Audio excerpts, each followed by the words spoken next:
After all the stuff I've heard over the last 5 or 6 years, I've never heard no one, you heard of the common law, but no one has ever said, how do you get there?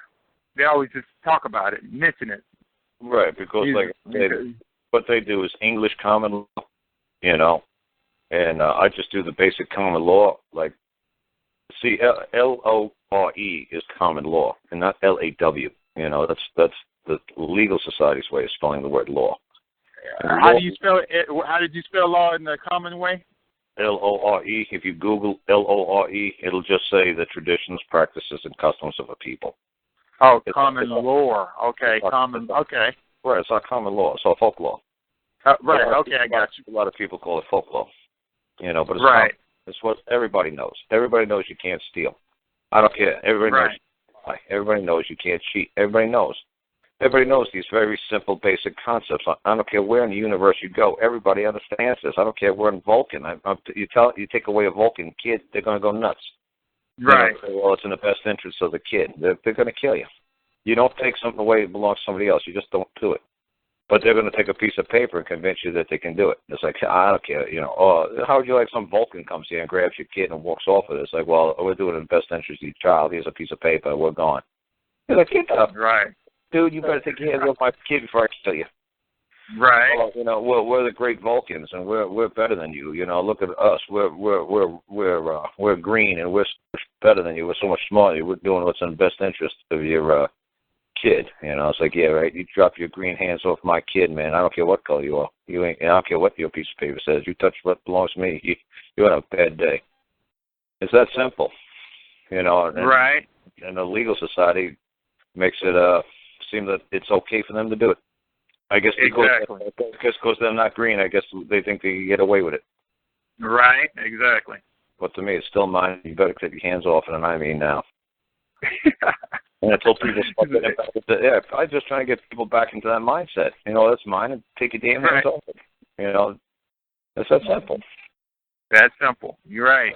Right, and I'm not making it complicated. I won't do it. I won't do it. I will not go there. I will not trick people into thinking it's more complicated than that.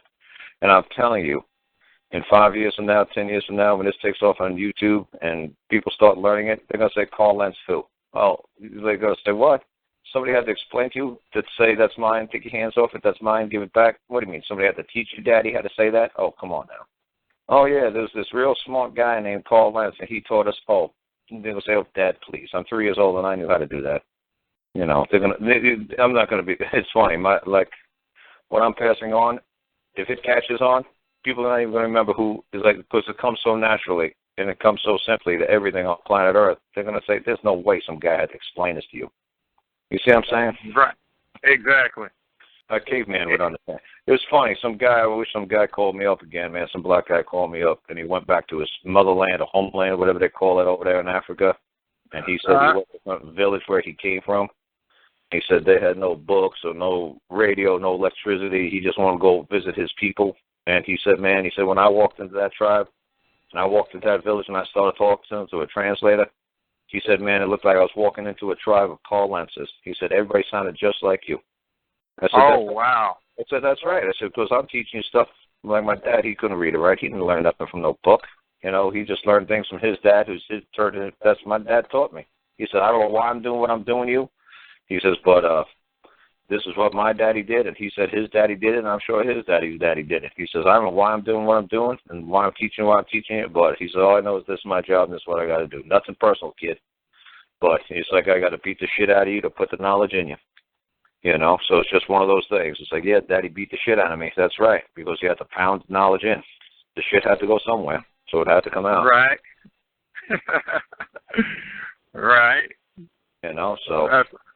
Well, that's great. I thank you for it, man, passing it on. Because, like I said, I've heard a lot of things, and this made the most sense out of it. All the UCC stuff and all that stuff. Yeah. Oh, yeah, because, like I said, I'll give you an even better example. Because I could tell you from the MLK area. It's funny, man. They wouldn't have, Disney pulled some movie called The Song of the South. Uh-huh. Did you ever hear about that, the movie Song of the South? No, I didn't. Yeah, well, it was. It was about this young boy who his daddy was so this young white boy whose daddy was so damn busy trying to become successful up in Atlanta, like during the Civil War time, that he didn't have time to take care of his own kid. And then his mom was so busy, just running the house that he was basically on his own most of the time, the boy. So the boy, I believe how the movie went, I'm not sure, I know the book goes, the boy had a dog, and mom didn't want the dog in the house, so the mom threw the dog out, and the kid wanted to run away. So he ran into the woods, and he stumbled into some black man named Uncle Remus, an old white-haired black man named Uncle Remus. And he was just watching this old black man, and he thought he was hiding real good. And the old black man saw the boy, but didn't come towards the boy, scared the boy off or nothing. He just started talking to his animals that he was tending to, Uncle Remus tended to. And he was talking to animals and saying, you know what, I bet your mother would, like a puppy or a kitten. It's like, I bet your mama really misses you, kitten. I bet, it'd be a good idea if you went back to your mama. I bet she's looking for you high and low, and I bet she's crying. I bet she's got apple pie waiting for you. So, the white boy went home eventually. But then the white boy liked watching this old man by himself on his little farm, so he kept watching the old man, through the woods. And then he had a little white girl, his little girlfriend or whatever, come would listen to this old man talk to the animals. The old man knew these kids were there. So he was passing down, like, stories through his animals to the kids, to the white kids. And what was funny is he was teaching them some very wise ways of looking at the world and wise ways of acting, And he was teaching the kids. He was raising the white kids, The neighborhood white kids were being reared by his stories because the white man was too busy working in Atlanta, and the mama was too busy worrying about keeping up appearances at home. Nobody had time for the kids. Right.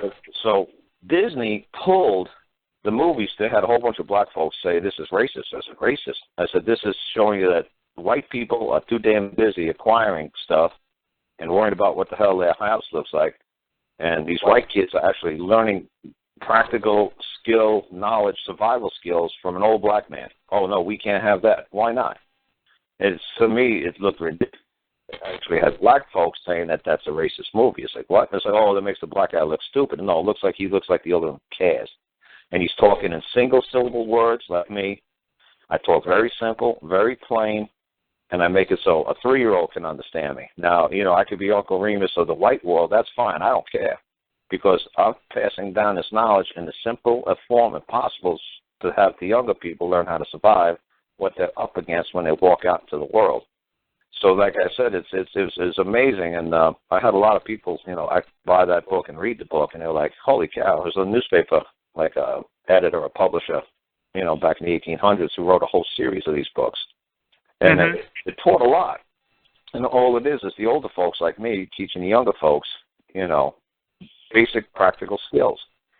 And this is what we're looking at when we walk out that door into the public. And when you walk into the public, you have to act like a man. And like I said, you have 3 lives. You got your public life, you got your private life, and you got your secret life. But when you walk out that door, you better know how to act like a man. And when you walk into that courtrum, you better know how to act as a man. You better know how to act as a man. If you don't, we're going to teach you how to act. And we're going to pull the strings, and you're going to act this way from now on. So that's all I'm trying to do. So it's funny. I mean, I can't believe that people don't know it as simply as I do. But like I said, I got lucky.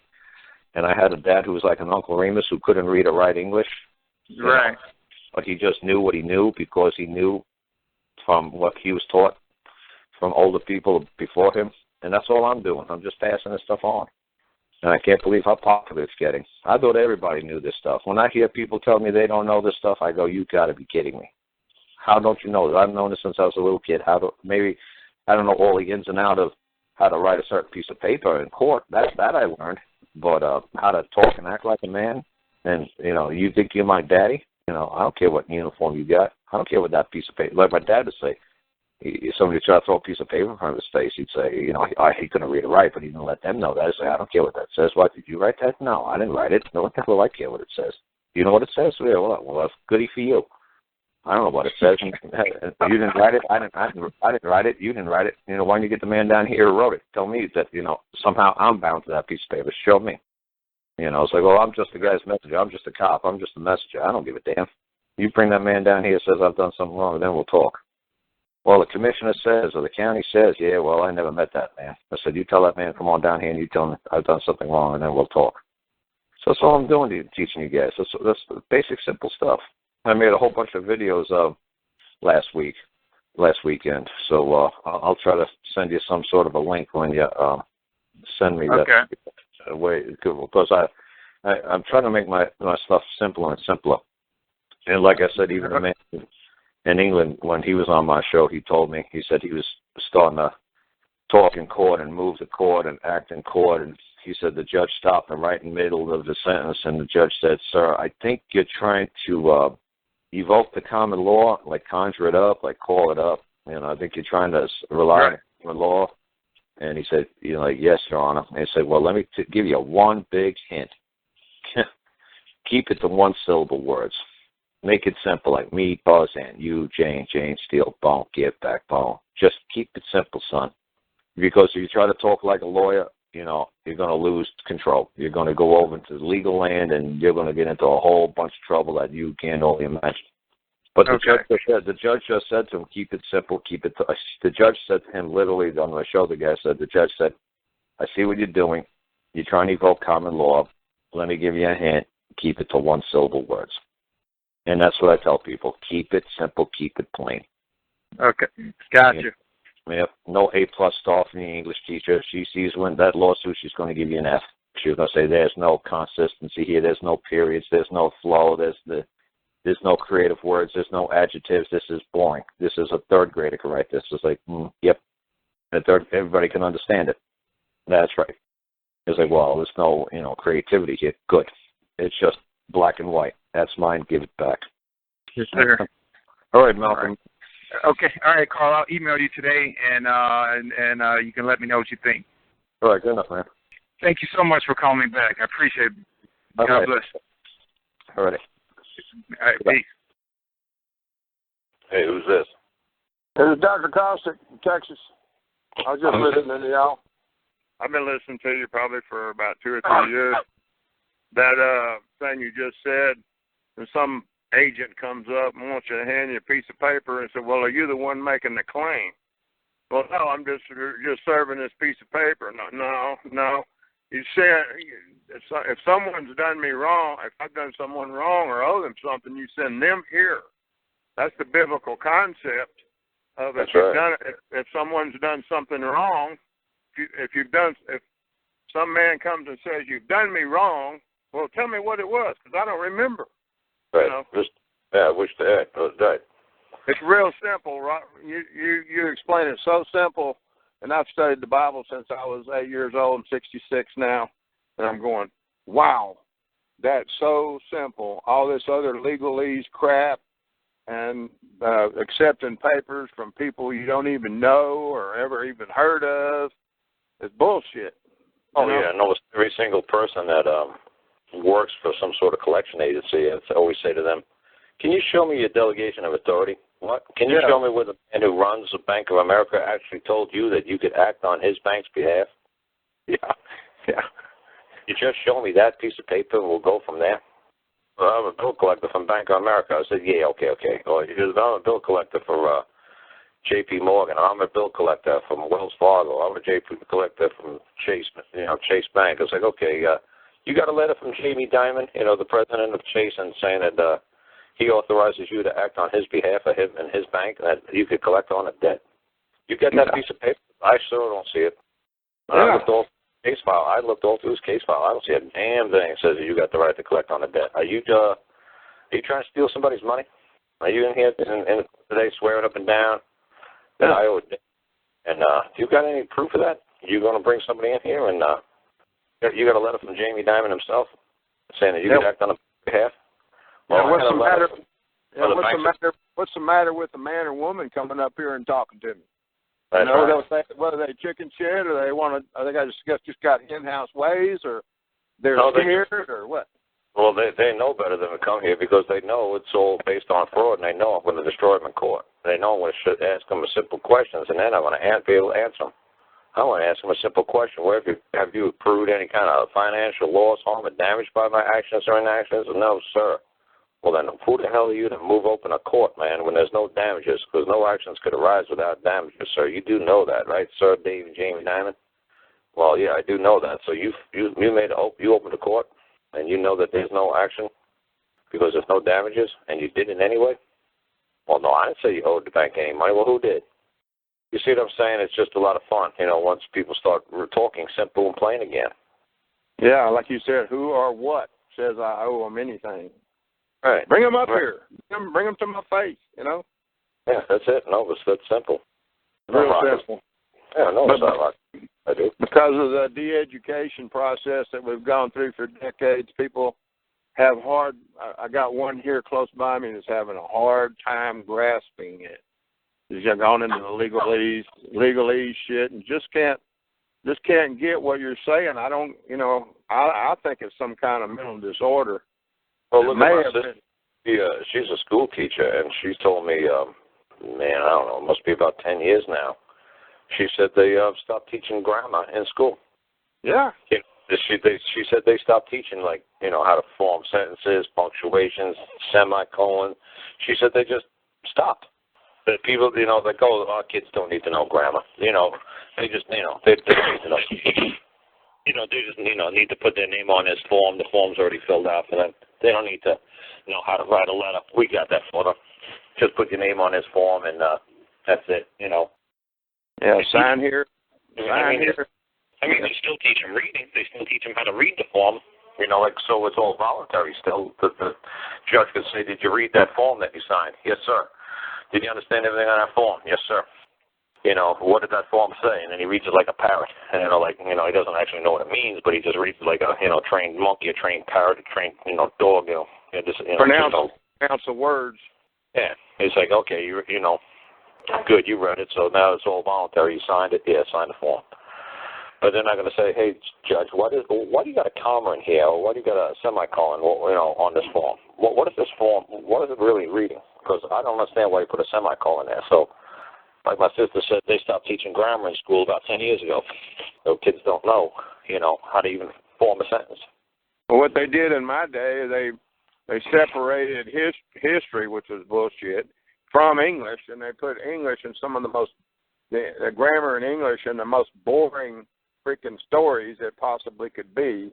And, of course, the history was more interesting. I got to put history and English and grammar together, but the history was a lie, too. Yeah. Oh, yeah, the history is whoever wins the war, right? Whoever's got the gun makes the history books. Yeah. Then they took prayer and Bible classes out of school back in 63, 64. Now look what you got. Yeah. Controlling the people at the end of a gun, that's ridiculous. Yeah. I went home griping and complained about taking Bible prayer and Bible study out of school. My parents said, "Well, that's just the way it is." I said, "You ought to be good. Don't go down to PTA and tell them you're pulling me out of school." And the whole damn school should be saying the same thing. Well, you can't fight City Hall. Like that Roosevelt guy said, Teddy said, he said, if the people won't govern themselves, we'll govern them. Yeah. If you guys are ungodly, unruly people, we'll rule you. We'll make you. We'll be your God. If you don't have a God, we'll be your God. You don't have a God, well, we'll be one for you. How's that? We'll take care of your God problem. Well, the Ten Commandments is the foundation of this country, and the ninth commandment is do not bear false witness, and that's all that comes through the system nowadays, pretty much. Right. But like I said, when people were complaining about that Obamacare and how it became like enacted into law. Yeah. The Justice Roberts guy, everybody's like, wow, I can't believe Justice Roberts, a conservative, said that Obamacare was constitutional. And it was. What it is he like in his opinion, he said, Obamacare isn't for the people of the United States of America. Obamacare is for the citizens of the United States, not for the people. Right. So if you don't know the difference between the people of the United States of America and the citizens of the United States of America, that's not his damn problem that you don't know the difference. 180 degrees off from each other. Right. Like it's right. So one is for he was saying, Coca-Cola could create an insurance policy for their, their members of their family, for their members of their company, for their employees, for their citizens, that's fine. Because that's a citizen, is just a member of a family. Yeah. That's fine. Do whatever you want for your family. It's not unconstitutional, but don't think you're going to do it in the name of the people. The people have nothing to do with it. But the citizens, yeah, sure, you can do whatever you want to the citizens. You can do whatever you want to your child spanking. It's voluntary. Right. If you wish to be a citizen, then he can make business for you because he's Daddy Obama. He's the daddy. That's why you brought out. Man and woman is very important to be a man or a woman. Right. And you agree to play by the rules. If your daddy wins this time, you listen to your daddy. If somebody else's daddy wins, well, you listen to that daddy. If you want to be a voter, go ahead and vote for a daddy. You need a daddy, go get a daddy. Yeah. You need somebody to lead you, God bless you. I'm okay. I don't need no daddy. Thank you anyway. I got this covered. Yeah. I don't remember any life where I ever went to the federal government for help. And I said, the federal government, please help me. I don't remember one time that they said, yeah, here you go. Whatever you need, we're here to help. Yeah, right. And I said, hey, man, the state took my kids. Can you help me? Don't call us up. Don't bother our office with that nonsense. We can't do anything to help you, blah, blah, blah. Go learn how to be a man and take care of this business yourself. That's what they told me. They said, there's nothing we could do for you. When you know how to act like a man in court, you'll be able to figure it all out on your own. If you go ask them for something, they say, here, sign here. Yeah, well, no, they'll just say, we can't help you. Yeah. I've never heard anybody go up to the feds or federal court or anybody say like that and just say, they said, oh, yeah, here you go. Here's all your dreams come true. Yeah. No, I never heard them say, here's a blank check. Here you go. Here's all your problems solved. They'll take from you, though. Oh, yeah, they don't say, we print the money, we'll just make more. Oh, wow, bless you, forgive me that. Yeah, that's okay, we print the money, we'll just make more. Just like Greenspan said, on that, who's that man who died on NBC? The big Irish guy. I don't remember his name off the top of my head, but he said on that guy's Sunday morning show, he says, what national debt? What U.S. government debt? He says, I had my finger on the button. Chris Matthews, I think that, I don't remember his name. The man who, not Chris Matthews, another one, the man who died. Looked a lot like Chris Matthews. Walter Cronkite? No. He's an Irish guy. Big Irish guy, man. Oh, no. He was a Sunday morning talk show guy on NBC for years, man. He had a stroke, just before one of his shows and died. I'm trying to remember his name. But anyway, good guy. Good, just regular Irish guy, Boston kind of guy. And he just said, Greenspan just said, what debt? He said, I hit the button, we all go back to zero. He says, there is no debt. He says, what the hell are you talking about? Who do we owe? We don't owe anybody. There's no man or woman who's going to say we owe any damn thing. Who's going to come here? What, some guy named Bob is going to say I owe Bob $18 trillion? It was like Greenspan. There's a Greenspan YouTube where he says what got him taken out of office, Greenspan. He said something like there is no debt or something like that. We just print money out of thin air. It's still on. I looked it up about a month ago. He didn't say he said that. He said that? Yeah, he got taken out being president of the Federal Reserve for saying it. Yeah, well, that's Google Greenspan says something that gets him taken out of the presidency of the Federal Reserve. It was up last month. It was up for a long time. Because that's what I tell people to look for it all the time on the internet. I said, you'll find it. I said, Alec Greenspan was on this man's show. I remember seeing it back in 1990, 2000, 2001, right around there. Yeah. And Tim Russett, that's his name, Tim Russett. See, I knew I'd get his name eventually. You're old enough, you probably know who Tim Russett was. You're good at that. Yeah, so Tim Russett says, asked him on a show, and he just starts laughing about it. He says, what $1 trillion debt? There's no such thing. He says, who do we owe? Some man named Bob, some guy named Bob's going to say, hey, United States government, you owe me $18 trillion, pay it up. Yeah. Who do we owe? Nobody. There's no man who we owe. Who do we owe? He said something like that, and it got him taken out of the... Hey, whether he said it or not, I could say it right now. I could say right now we got a $100 trillion debt. Who is going to come to court and say the people of the United States of America owes me $1, or owes me $100, or owes me $1 billion? Ain't going to happen.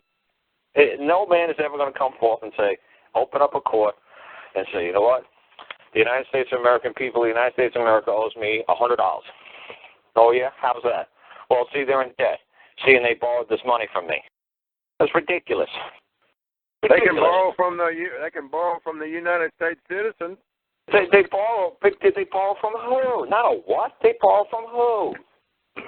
Yeah. I didn't ask you what they borrowed from. I asked you who did they borrow this money from? Yeah. Who? From Bob Smith? Al Johnson? Who do they borrow this money from? Tell me. Birth certificates, probably. Oh, who? Not what? Who? Yeah. Yeah, who? Yeah. And what? I said who. Yeah, you're right. Of course I'm correct. Exactly. Who did they borrow this money from? Nobody. Yep. What they borrowed it from? I don't give a damn. They did borrow it from a pine cone for all the hell I give a damn. That pine cone makes Prince money, God bless him. The pine cone puts zeros and one digits on a computer somewhere and puts a whole bunch of zeros behind it. God bless that pine cone. I don't give a damn. It's funny. You know, as long as that magic keeps happening, I don't give a damn how it's happening. Yeah, I've come to that realization myself. I used to go, wow, man, this scheme is hard to wrap your head around. It's real simple. It's real simple. Who do we owe the money to? Nobody. And the more and more you guys are starting to figure this out, the more and more you guys are start calming the hell down. Yeah. Stop saying, oh, my God, we're $20 trillion in debt. Oh, my God, this is going to, what's going to happen? Who's going to come to court and make a claim for that money to be paid? Who? Who's going to If everyone gets this down, they're going to chill out, start living life. Everybody's going to mellow out and say, holy shit, this is a lot of fun. Except for the people who are trying to, suck the life out of people, like lawyers and judges and stuff like that. People like that who are trying to get people to lose their homes that they paid, they put $900,000 into on a $100,000 loan, and they're trying to take it back on, because they owe 2 months mortgage and they can't pay it or something like that. And it's like, wait a second, this guy just spent $900,000 keeping this place up for 30 years. You're going to take it away from him? What? $20,000? $30,000? Oh, come on now, stop. Without that man, that house wouldn't have been there. Stop trying to steal this man's house. And they laugh about it. Right. He put equity into this thing. He's entitled to a hell of a lot of it. Okay, maybe he can't pay you back the last $20,000, $100,000, whatever, but you're going to pay him everything that he put into it. You're going to give him all that money back for the upkeep and maintenance of it for all these years. Well, no. He put in a deck and a driveway and a pool. You're going to pay him for that? No. It's like, well, gee, that's just swell you. You're just going to steal from the man then. Well, if we get away with it, yeah. If he doesn't know any better, of course we are. Yeah. That's just insane. They know better. Yeah, they know better. When I bought a truck from somebody a year ago up in Pittsburgh, he was so excited selling me the truck because I didn't realize there was a mechanical problem with it. But he was so excited, I just gave him an envelope with money, and I said, "You count out, the $3,500." So he was so excited, he counted only $2,500, and I was watching him count, and I realized he miscounted. So then I said, we signed the paperwork and gave me the keys and all that stuff. I said, you're very happy with the transaction? We're okay with everything? Everything's fine? You're all right? He says, yeah. He says, I'm happy as hell. I said, okay. You want to count that money again? He says, no, it's all here. I said, yeah. You want to count it again? And he counted, and it was only $2,500. And I said to him, now would you like the $35 that we agreed on? And he's like, well, yeah, sure. That'd be nice of you. I said, I don't have to give it to you. I said, but I will. I said, and part of me, when I drove it home from Pittsburgh, some man named Mark from Detroit, he's a nice guy from Detroit, I know, Mark, trying to the Chaldean. He's a Chaldean, and like Persian. And he speaks, their language. I'm trying to remember their language. Armenian, it's Aramaic he speaks. And he followed me home while I was driving the truck. Well, I drive trucks very, gently compared to Mark. And Mark drove it the last quarter mile of the way home from my buddy's shop. And he hit the brakes, and his foot went right to the floor. And when I got it home, I saw this man just rigged up the brakes just to make it down the road, but all the brake lines were rotted, and I had to replace all the brake lines. Now, I could have died on the way home from West Virginia. I had to go over the West Virginia mountains, Maryland, and I had to come down into the valley. Sure. And this man sold me a truck here with some Jimmy rig nonsense in the brake system. He just put a little piece of 2-inch tubing in there.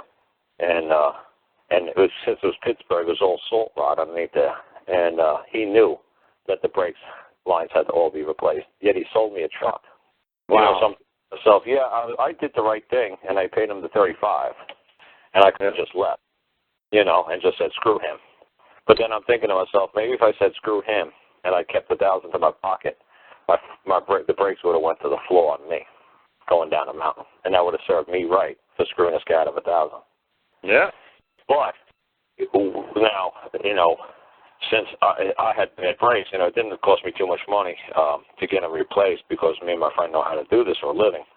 It only cost me $300, but still, the guy should have been decent enough to say, look, man, you were nice enough to tell me about the money. I got to tell you the truth, too. The brakes are shot. Be real careful on the ride home, okay? Yeah. I said, well, you could have showed me, look, it leaks from right here, and I had to put a piece of tube right here to just get me home one day, but I'd be real careful if I was you. And then he could have said to me, now, if you want to, you don't have to buy the truck. I'll give you back your money. But see, some people just work that way.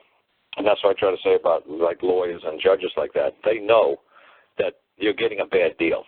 They know they could jump up and say, hey, you know what? That's fine. You didn't object. This is wrong.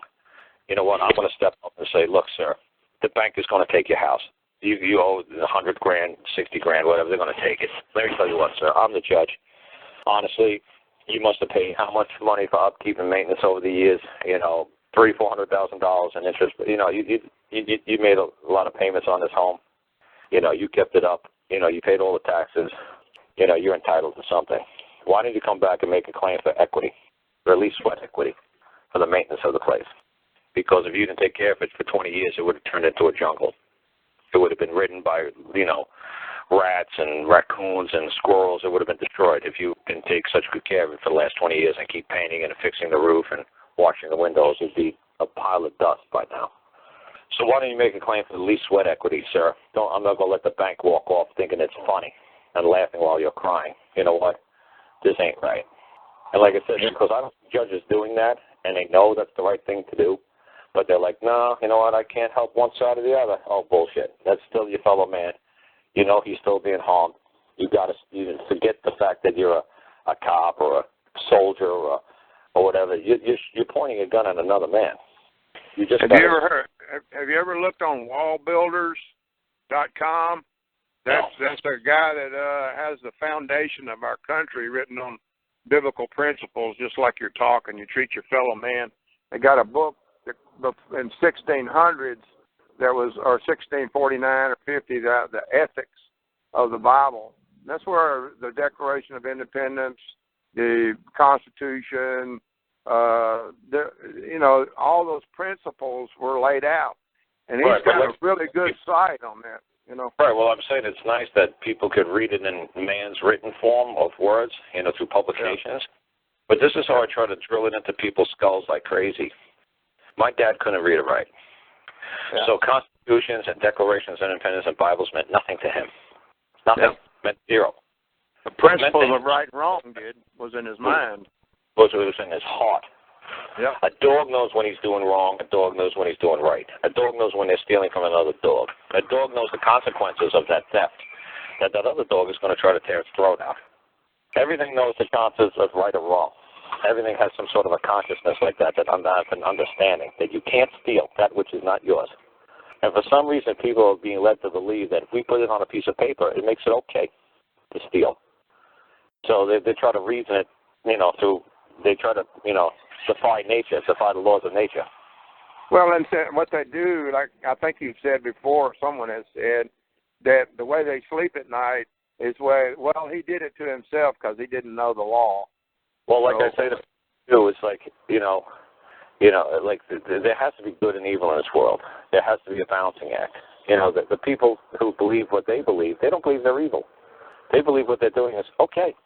So somehow their mind just works at that level. And my mind works at this level. So obviously I attract people, half of the world who likes my style, and then you're going to have the other half of the world that believes in abortion and, post-abortions and eugenicists. And they're going to have the other half that totally believe, hey, you know what, if they're 65 years old and they're not productive and they're a consumer instead of a producer, you know what, they should be taken someplace and just put out the pasture, and stop consuming. So it's like I said, if you go to YouTube, since you said that about YouTube.